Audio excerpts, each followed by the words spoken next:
খাঁটি সোনা সেরা ডিজাইন, বিয়ের সাজে গোল্ডেন শাইন, স্বপ্ন ছোঁয়া প্রতিটা ক্ষণ। ন্যাশনাল জুয়েলারি সবার আপন। ন্যাশনাল জুয়েলারি, আরামবাগ থানার বিপরীতে, আরামবাগ, হুগলি। প্রতি বছরের মতো এবছরও যথাযথ মর্যাদা ও শ্রদ্ধার সঙ্গে হুগলির আরামবাগে পালিত হলো বিশ্বকবি রবীন্দ্রনাথ ঠাকুরের প্রয়াণ দিবস। সামাজিক সংগঠন সবুজায়নের উদ্যোগে শনিবার দিনভর বিভিন্ন সামাজিক ও সাংস্কৃতিক কর্মসূচির আয়োজন করা হয়। দিনের শুরুতে আরামবাগ প্রফুল্লচন্দ্র সেন মেডিকেল কলেজ ও হাসপাতাল চত্বরে বৃক্ষরোপণ কর্মসূচি অনুষ্ঠিত হয়। উপস্থিত ছিলেন আরামবাগের বিধায়ক হেমন্ত বাগ, হাসপাতালের অধ্যক্ষ ডাক্তার রমাপ্রসাদ রায় সহ বিশিষ্টজনেরা। হাসপাতালের পরিবেশ সবুজায়নের লক্ষ্যে এই উদ্যোগ গ্রহণ করা হয়। পরে রবীন্দ্র ভবনে একটি রক্তদান শিবির অনুষ্ঠিত হয়, যেখানে বহু মানুষ স্বতঃস্ফূর্তভাবে রক্তদান করেন। বিকেলে কবিগুরুর গান, কবিতা ও নৃত্যের মাধ্যমে তাকে শ্রদ্ধা জানিয়ে বিশেষ সাংস্কৃতিক অনুষ্ঠানের আয়োজন করা হয়। পাশাপাশি সাধারণ মানুষের হাতে ফলের চারা গাছ তুলে দিয়ে পরিবেশ রক্ষার বার্তাও পৌঁছে দেওয়া হয়। কেমন লাগছে এখানে সবুজায়নের প্রোগ্রামে? দেখুন, প্রথমেই বলি, আজ 22শে শ্রাবণ, বিশ্বকবি রবীন্দ্রনাথ ঠাকুরের 86তম প্রয়াণ দিবস। এই দিনটাকে আজকে আমরা এখানে বেছে নিয়েছি। সবুজায়নের তরফ থেকে এই দিনটাকে বিশেষভাবে উদযাপন করা হয়। আপনারা জানেন যে যেহেতু প্রয়াণ দিবস আছে, প্রয়াণ দিবস উপলক্ষে আমরা রবীন্দ্রনাথের 86তম এই প্রয়াণ দিবস পালন করছি। সেখানে রবীন্দ্রনাথের প্রতিকৃতিতে মাল্যদান টাল্যদান হয়েছে। এরপর আমরা আরামবাগ যে প্রফুল্লচন্দ্র সেন মেডিকেল কলেজ, সেই মেডিকেল কলেজে সবুজায়নের টিমকে সাথে নিয়ে এবং আমি সশরীরে উপস্থিত থেকে সেখানে বৃক্ষরোপণ করা হয়েছে। বৃক্ষরোপণ শেষ করে আমরা রবীন্দ্র ভবনে আসছি। এই মুহূর্তে আমরা রবীন্দ্র ভবনে আসছি। রবীন্দ্র ভবনে আজকে রবি ঠাকুরের প্রয়াণ দিবস উপলক্ষে আজকে একটা ব্লাড ডোনেশন ক্যাম্পের আয়োজন করা হয়েছিল এই সবুজায়নের পক্ষ থেকে।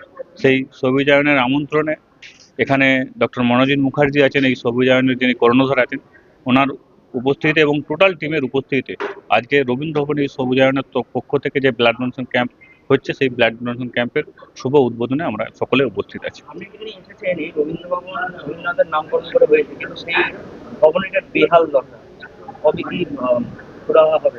দেখুন, আমরা প্রথমেই বলি আপনাদেরকে যে আমাদের এই 90 দিন 91 দিনের একটা সরকার, 3 মাস কমপ্লিট হয়েছে সবেমাত্র একটা সরকার। বিগত 15 বছরের যারা সরকারে ছিল তারা পারলে, তারা চেষ্টা করলে এই রবীন্দ্র ভবনকে আমরা উন্নত মানের কনস্ট্রাকশনের মাধ্যমে এটাকে আমরা সাজাতে পারতাম, কিন্তু বিগত সরকার সেটা দেখায়নি। এটাও চেষ্টা করেনি যে এটা রিপেয়ারিংয়ের জন্য। আমরা নতুন সরকারের প্রতিনিধি হিসেবে আমরা বলেছি এবং আমরা নিজেরাও মুখ্যমন্ত্রীকে জানিয়েছি এবং পর্যটন দপ্তরেও জানিয়েছি, এই রবীন্দ্র ভবনকে যাতে নতুন করে ডিজিটাইজেশন ভালো করে নতুন করে সেট নির্মাণ করে আর করে যাতে রিপেয়ারিং করা হয় এবং উন্নত মানের রবীন্দ্র ভবন আমরা আরামবাগের বাসীকে, আরামবাগ মানুষকে গিফট করতে পারি, সে বিষয়টা আমাদের মধ্যে চিন্তাভাবনা আছে। এবং অলরেডি আরামবাগ যেহেতু আমাদের প্রশাসনিক জেলা ঘোষণা হয়েছে, জেলার কাজ গতকাল আমাদের ভার্চুয়ালি হুগলি ডিস্ট্রিক্ট অফিসে জেলা নিয়ে একতরফা বৈঠক হয়েছে। আমরা রবীন্দ্র ভবনকে রিপেয়ারিং করব, তার সাথে সাথে আরামবাগের নতুন কমিউনিটি সেন্টার, কমিউনিটি হল আমরা নির্মাণের জন্য অলরেডি আমরা জমি চিন্তাভাবনা করছি, জমি খোঁজ খবরও চলছে।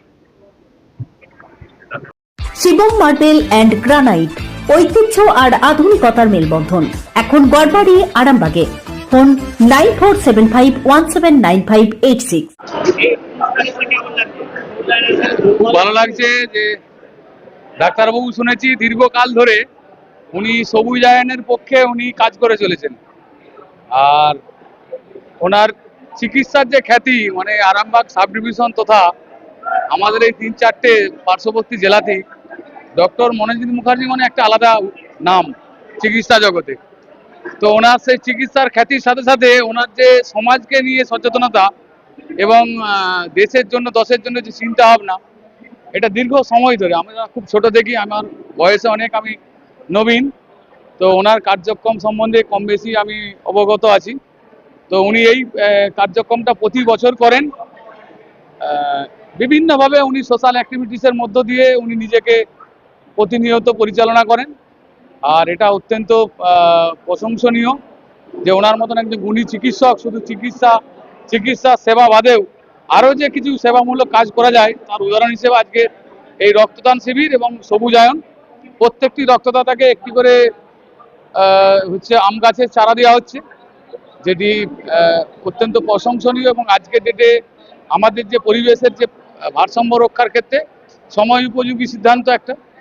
জানেন আমাদের দেশের মাননীয় প্রধানমন্ত্রীও এই বছর বৃক্ষরোপণ দিবসকে কেন্দ্র করে উনি একটা ঘোষণা করেছিলেন যে আমাদের দেশের সমস্ত নাগরিক যেন অন্তত একটা করে গাছ তার মায়ের নামে গাছটি রোপণ করেন এবং তাকে রক্ষণাবেক্ষণ, তার যত্ন মেহনত করে গাছটিকে যেন বড় বৃক্ষে পরিণত করেন।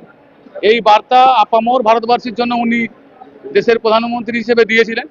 আমার ব্লকে আমি বিধায়ক হিসেবেও বেশ কিছু গাছ বৃক্ষরোপণ কর্মসূচির সঙ্গে অংশগ্রহণ করেছিলাম। বিডিও সাহেবরাও উদ্যোগ নিয়েছেন। আমাদের জি রামজি যে প্রকল্প নতুন চালু হয়েছে সেখানেও বৃক্ষরোপণের উপরে বিশেষ জোর দেওয়া হয়েছে। অর্থাৎ চিকিৎসার ক্ষেত্রে সেরা স্বীকৃতি অর্জন করেছেন টেরেসা মেমোরিয়াল হসপিটাল। মানুষের পাশে, মানুষের সাথে। সম্পূর্ণ স্বাস্থ্যসাথী মান্যতাপ্রাপ্ত টেরেসা মেমোরিয়াল হসপিটাল আরামবাগ ও বর্ধমান। প্রতিটি ব্লকে অন্তত 50,000 করে প্রতিটি যদি আমরা অ্যাসেম্বলি এরিয়াতে গাছ লাগাতে পারি তাহলে কিন্তু আগামী দিনে আমাদের যে পরিবেশের ভারসাম্য সেটা অনেকটা ঠিকঠাক জায়গায় থাকবে। এই অনাবৃষ্টি বা অতিবৃষ্টি, অনেক সময় শীতের মরশুম একদম যেটা 3 মাসের শীত আজকে ডেটে 1 মাস পরেই শীত উধাও হয়ে যায়। তার কারণই হচ্ছে প্রাকৃতিক ভারসাম্য নষ্ট হয়ে যায়। তো এই বিষয়গুলো তো ডাক্তারবাবুকে আমি বলবো যে আমি ঈশ্বরের কাছে প্রার্থনা করব যে উনি যেন ওনার স্বাস্থ্য ভালো থাকে, ওনার দীর্ঘায়ু কামনা করি ভগবানের কাছে। আর উনি আরো ভালো কাজ করুন মানুষের জন্য। আর আমি ওনার একেবারেই কি বলবো জুনিয়র একজন, এই প্রথম বিধায়ক হয়েছি আমি তো গোঘাটের। তো আমি সব সময় ওনার সঙ্গে থাকবো, উনি এগিয়ে যাবেন। এটাই চাইবো যে আগামী দিনে সমাজ জাগরণের যে কাজ, সেই কাজটা শুধু একজন বিধায়ক বা কোনো একটা পলিটিক্যাল দলের পক্ষে সম্ভব কখনো নয়। সমাজের সর্বস্তরে গুণী মানুষ যদি সমাজ জাগরণে কাজ করেন এবং সমাজের ভালো চান তবেই ভালো হবে, তবেই সমাজ এগিয়ে যাবে। তো এই ক্ষেত্রে ওনার অবদান অবশ্যই স্মরণীয় হয়ে থাকবে আরামবাগবাসী হিসেবে, আমাদের গোটা এই এরিয়ার মানুষ হিসেবে। আর ওনার জন্য আমি আবার একবার বলবো যে ঈশ্বর যেন ওনাকে সুস্থ রাখেন, সুন্দর রাখেন। আপনাদের ভালোবাসার আর এক নাম চন্দন জুয়েলার্স। চন্দন জুয়েলার্স, আরামবাগ, সদরঘাট, হুগলি।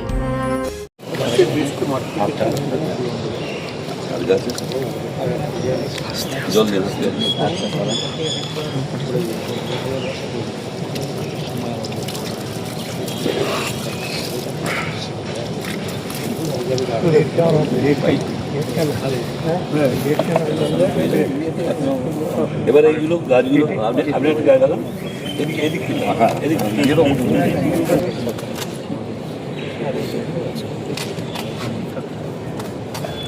বাবু আপনি একটা লাগান। না না উঁচু দিয়ে বসাতে হবে, জল দিয়ে বসাতে হবে।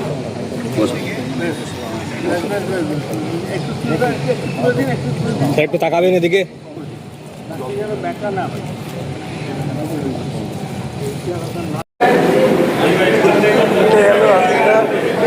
এই মুহূর্তে অসুস্থ হয়ে ফেলে যাবে।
চুড়ি, তুমি নারীর প্রিয় সব উৎসবে বাউটি, বালা, চূড়, মান্তাসা দেখলাম মন ভরে। জনপ্রিয়তায় আজও সেরা মিনা করা ঝুমকা। কানে দিলাম কানপাশা, পূরণ হলো সব আশা। হাতের আঙুলের আংটি নানা ডিজাইনে পাবে। ঐতিহ্যবাহী নেকলেস আজও মনে ধরে, জড়োয়া, সীতাহার সবার নজর কাড়ে। তাই তো বিয়েতে পেলে এত গয়না সবার মনে ধরে। নতুন সম্পর্কের শুরুটা আজও সোনার মতো খাঁটি। যখন সেরা জিনিস, সেরা কালেকশন, সাথে ন্যায্য দাম, তবে উন্নতর কেন? অর্ধশত বছরের বিশ্বাস, আপনাদের ভালোবাসার আর এক নাম। চন্দন জুয়েলার্স, আরামবাগ, সদরঘাট, হুগলি।